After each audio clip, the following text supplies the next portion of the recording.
Yang ini dalam fikih ini dirinci begini Pak ilmunya. Kalau yang wajib maka mengikut yang wajib menjadi wajib. Kalau yang sunnah mengikut yang sunnah jadi sunnah atau nadab.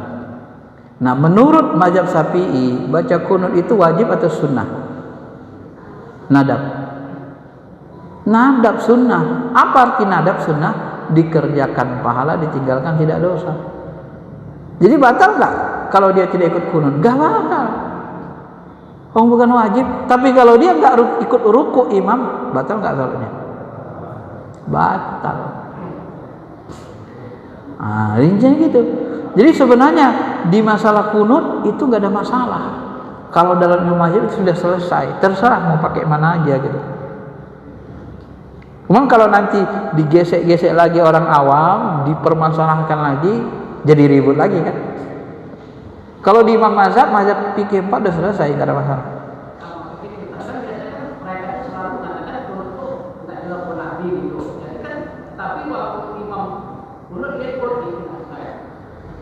Iya, makanya saya sebut tadi kunut itu hukumnya sunnah. Menurut Imam Syafi'i, hadisnya hadis dari Abu Daud dianggap sahih. Ada hadisnya dari Anas bin Malik. Anas itu membantu Nabi. Tapi menurut sebahagian ulama mazhab itu yang dimaksud adalah kunut najilah yang dilakukan Nabi cuma beberapa hari lalu dihentikan. Oh enggak, dari Anas bin Malik itu kunutnya kunut subuh bukan kunut nazilah. Karena kunut subuh itu doanya beda dengan nazilah. Kunut subuh minta kehancuran, kunut subuh itu bukan minta kehancuran, kalau nazilah minta kehancuran. Kalau kunut subuh kan Allahumma hdini biman hadait, ya Allah tunjukilah aku sebagaimana orang-orang yang kau beri tunjuk. Coba pahami makna kunut itu, pahami resapi. Nah, maka ada riwayat mengatakan Buya Hamka dulu dia sebelum baca 1000 buku dia nggak berkunut, sesudah baca 1000 buku kunut juga dia. Apa maksudnya itu? Artinya kalau sudah luas ilmu agama kita mentolerir, ya nggak apa-apa gitu. Kalau itu sunnah. Tapi kalau masih baru belajar agama, baru beberapa cabang ilmu agama, itu tadi. Ya. Kadang kita termotivasi mau nyontoh Nabi itu persis semuanya. Sebenarnya Bapak Ibu, saya kadang-kadang saya sebut gini sama jemaah. Oke lah gini saya bilang, saya mau nyontoh Nabi persis. Seminggu saja mau saya ngamalin. Coba jelasin amalan Nabi. Habis sholat subuh apain? Zikir. Apa zikirnya? Setengah jam selesai. Habis itu apa? Maksurat. Setengah jam selesai. Habis maksurat apa? Isyraq. Sisa 5 menit selesai. Habis itu apa? Duha. 12 rakaat. Setengah jam selesai. Jam 8 apa? Apa sunnah Nabi jam 8 ibadah Nabi? Jam 9? Koma Isa cari kerja. Ya kerjaan Nabi apa? Kan nggak bisa persis kita tiru Nabi Pak semua. Lalu kalau saya nggak kerja hari Minggu, Ahad, Sabtu, Minggu saya nggak kerja, nggak ke kantor, saya nggak boleh ibadah. Jam 8 jadi saya nggak boleh ibadah. Jadi nomor gini aja ngelamun aja saya di masjid atau di rumah, nggak usah zikir. Kalau harus persis, maka ulama fikih itu alimnya dia teliti gitu. Yang boleh persis, yang nggak persis itu ini yang wajib. Amalan sunnah yang bebas waktu, namanya bebas waktu, boleh nggak persis. Silakan aja Bapak mau sholat hajat, mau baca Quran, silakan saja Pak. Mau habis Quran, Bapak mau mengerjakan yang halal, mau olahraga keliling komplek, nggak apa-apa. Penting halal, terserah Bapak aja kan. Itu bebas waktu. Ulama fikih begitu. Yang penting Bapak jangan ngerjain yang haram. Itu aja. Jadi begitu.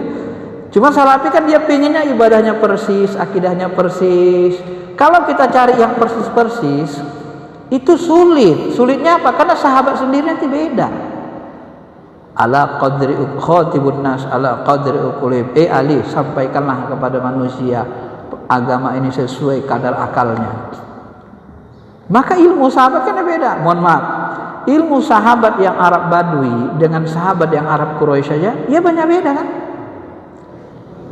Karena Arab Badui itu pola pikirnya kan beda. Coba lihat sekarang kehidupan Arab Badui.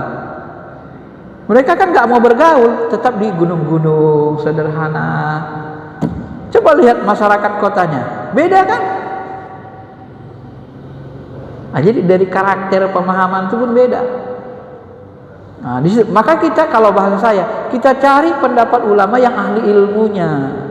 Kita utamakan Ibnu Abbasnya, kibarul ulamanya, ulama-ulama besarnya. Dalam ilmu hadis kan begitu. Kalau ada pendapat sahabat kecil berbeda dengan sahabat besar, maka pendapat sahabat kecil ini dibuang, dianggap sas. Lebih kuat pendapat sahabat besar. Kalau pendapat tabi'in besar berbeda dengan pendapat tabi'in kecil, utamakan tabi'in besar, karena tabi'in besar faqih. Nah, tabi'in yang paling ahli dalam ilmu syariah itu Imam Mazhab. Udah dikenal. Imam Syafi'i itu kalau bahasa Profesor Said Akil hasil bacaannya, Imam Syafi'i itu belajar berguru sama Imam Malik Muwatta. Ini baca ini hadis saya. Dibacanya selesai bacanya hafal dia. Sudah selesai saya hafal. Imam katanya. Seminggu hafal dulu dia mantap. Ya udah, kamu pergi aja ya, cari guru yang lebih ahli dari saya. Ini uang.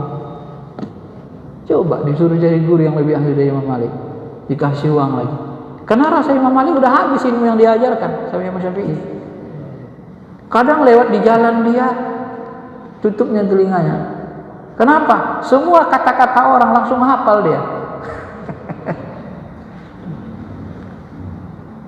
Imam Mazhab itu emang luar biasa, makanya dia dikenal di zamannya, makanya kita ikuti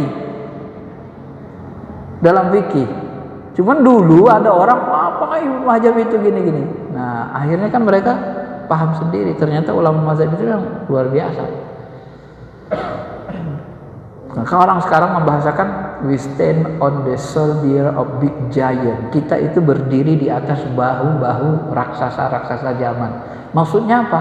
Kita ini mempelajari ilmu ulama-ulama besar, sahabat, tabi'in, tabi'in. Nah, baru kita buat ijtihad masa kita gitu. Jangan kita buang mereka.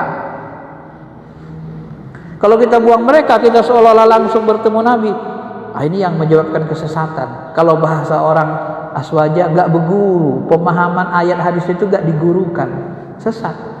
Contoh, aynama tuwallu fasama wajhullah, kemanapun kau hadapkan wajahmu di situ ada wajah Allah. Ada orang-orang kebatinan, bahkan mungkin orang tarikat bisa jadi kejebak ini. Kenapa? Kalau sholat itu tak perlu menghadap kiblat. Kenapa? Wong kemana kita hadapkan wajah, di situ ada wajah Allah. Kalau menghadap kiblat itu nggak perlu lah. Mana aja boleh. Coba. Jelas ayatnya kan? Tapi dia pahami langsung. Pemahaman ayat ini nggak digurukannya, nggak tahu dia sebab nuzulnya. Sesat. Lalu yang benar gimana? Pernah nggak Nabi sholat tidak menghadap kiblat? Nggak pernah. Dalam riwayat Nabi setiap sholat menghadap kiblat. Pernah nggak Nabi sholat tidak menghadap kiblat? Pernah. Kapan itu? Waktu ketutup awan, gelap, nggak di padang pasir, nggak tahu mana arah kiblat. Baru turun ayat ini. Nah, ketika ayat ini turun, ketika kita nggak tahu arah baru boleh kemana saja. Jadi waktu nggak ngertinya kita arah kiblat, baru boleh kemana saja. Tapi kalau Bapak gunakan ayat ini tanpa ilat hukumnya, sebab turun ayat tadi, sesatlah jadinya. Karena dia merasa dekat sama Tuhan, ya nggak perlu hadap Ka'bah kan kiblat. Nabi nggak pernah nggak ngadap kiblat kecuali waktu ketutup awan tadi. Begitu bahasanya ya. Begitulah maksudnya. Jadi memahami ayat dengan apa? Dengan ilmu ulama-ulama yang ahli riwayat. Kalau ulama mazhab itu kan gitu, dilihatnya dari sisi ini, dari sisi ini. Ini kok beda? Ini berarti nasakh. Ini lebih dulu turun. Ini belakangan turun. Berarti ayat ini dihapus oleh ayat ini. Begitu dia kan? Diteliti begitu. Gitulah ilmu itu Pak ya. Jadi gitu Pak ya. Gak apa-apa nggak ngikut kalau nggak wajib. Baik. Sudah 1 jam.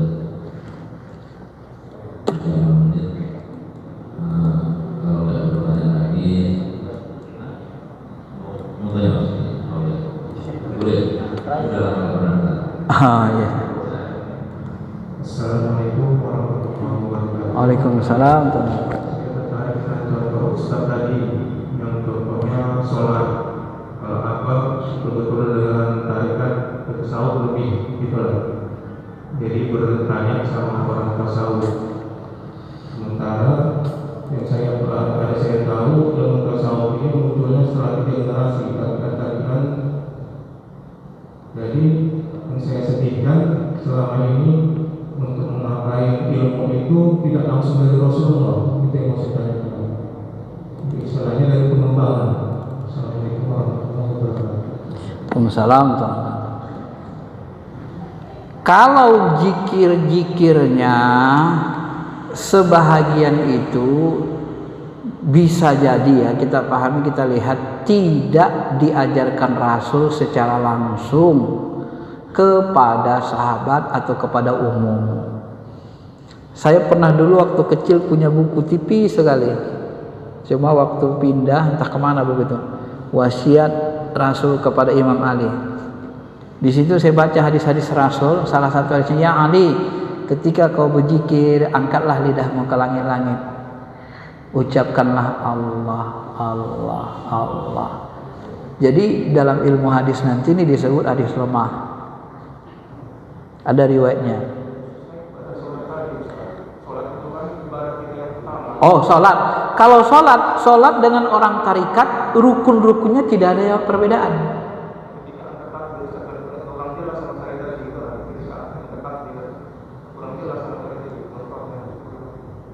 Maksudnya yang mana itu?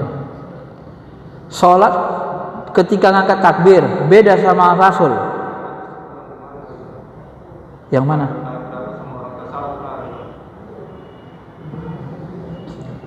Oh, yang saya ceritakan tadi ilmu ruhani Nabi. Nabi itu tahu keadaan orang di belakang.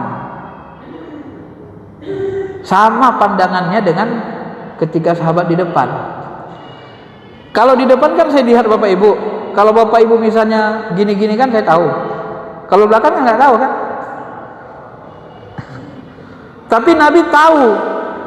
Kalian di belakang, kalian di depan itu sama saja sama aku. Nah, itu yang saya jelasin tadi. Nah, orang tasawuf, sufi, dia teliti ilmu Nabi itu. Kok bisa begitu? Nabi tahu. Dia tidak hanya pahami tekstual hadis. Ya.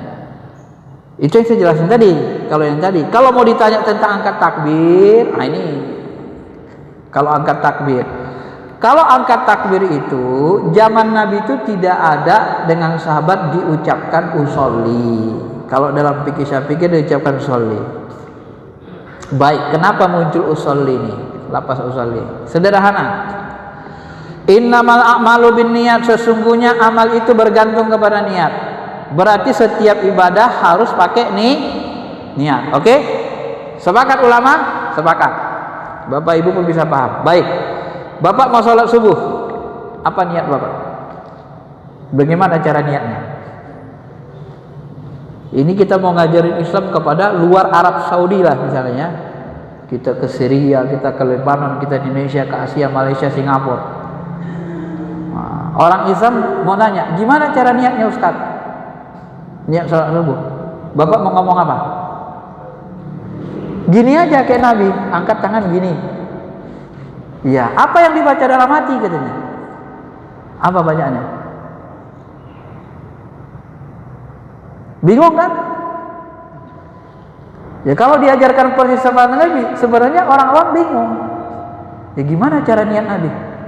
Ya niat aja, ya gimana? Ya pokoknya niat mau sholat, selesai. Begitu aja ya.